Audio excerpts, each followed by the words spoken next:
Think about carving a path through a really dense forest. For the first 2 years of your life, well, every time a caregiver comforts you, a neurological path is cleared. Yeah, and eventually that path gets paved. It becomes, the default highway for how you handle relationships. Exactly. But if that path isn't cleared early on, the brush grows thick, which makes it incredibly difficult to navigate human connection later. So today we are taking a deep dive into maternal deprivation and institutionalization. Right, we are unpacking how early childhood connections literally wire our brains for life. And this is basically the premise of psychologist John Bowlby's theory on early childhood attachment. He argued there is a strict critical period for forming these bonds. A critical period of what, up to about 2.5 years old? Yes, exactly, with some lingering risks stretching up to age 5. So my main question is, if early attachment is like, say, pouring concrete, and it sets wrong in those first few years, are the consequences truly irreversible? Well, according to Bowlby's original theory, yes. The damage is permanent. He focused heavily on maternal deprivation, which is what happens when the bond between an infant and their primary caregiver is severely disrupted. Okay, and that creates a poor internal working model. Right, precisely. I mean, if a baby cries and is consistently comforted, they learn the world is safe, people are reliable, that basically becomes their blueprint for life. Right. But without that consistent response, the blueprint just fails. And the fallout from that sounds extreme. Bowlby linked this early deprivation to lower intellectual development and delinquency, didn't he? He did, yeah. And also to something he called affectionless psychopathy, which is a really heavy way of describing a complete lack of guilt or empathy. Wow, affectionless psychopathy. That is intense. So what was his actual evidence for this? So Bowlby looked at 44 juvenile thieves in a study from 1944, and he found that if a child had been separated from their caregiver early on, they were overwhelmingly more likely to fit that psychopath profile. Wait, compared to kids in the control group. Exactly. Out of the thieves, 17 had experienced early separation, and 15 of those were classified as affectionless psychopaths.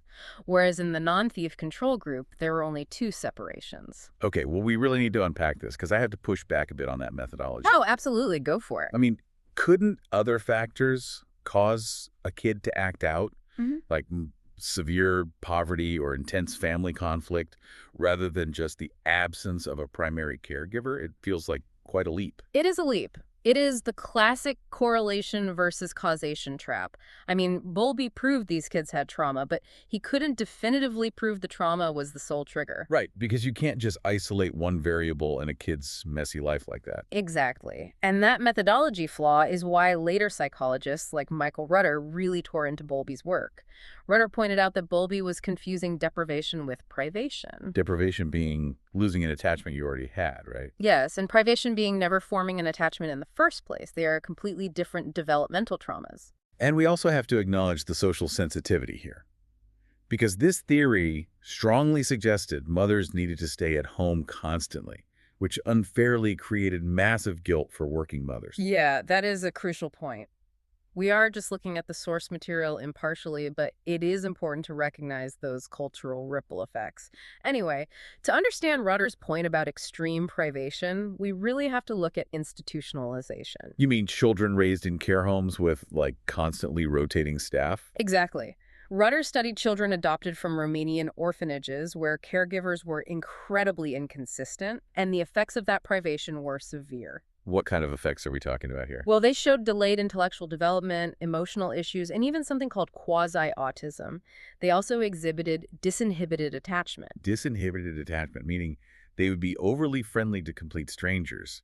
Wait, being overly friendly to strangers is actually a developmental warning sign. It really is, yeah. In this context, it is a symptom of desperately inconsistent care. Oh, wow. I wouldn't have thought of that. Yeah, I mean, if you don't have one secure, reliable caregiver, a child might indiscriminately seek affection and safety from literally anyone who walks into the room. That is incredibly sad. Okay. But didn't Rutter also find, like, a window of hope in his research? He did, thankfully. He found that adoption before 6 months of age drastically improved their overall development. Oh, so the damage isn't always permanent if you catch it early enough. Right, but we have to be scientifically cautious here, too. Those orphanages also had poor nutrition, a lack of stimulation, and emotional neglect. So we can't blame everything purely on the lack of a caregiver alone. Right. There are always extraneous variables. So what does this all mean for you listening today? Why does a flawed mid-century theory matter to us now? Because despite its blind spots, this research completely revolutionized childcare. It shifted the focus toward ensuring consistent early caregivers. Yeah, and it heavily reduced the use of institutional care, right?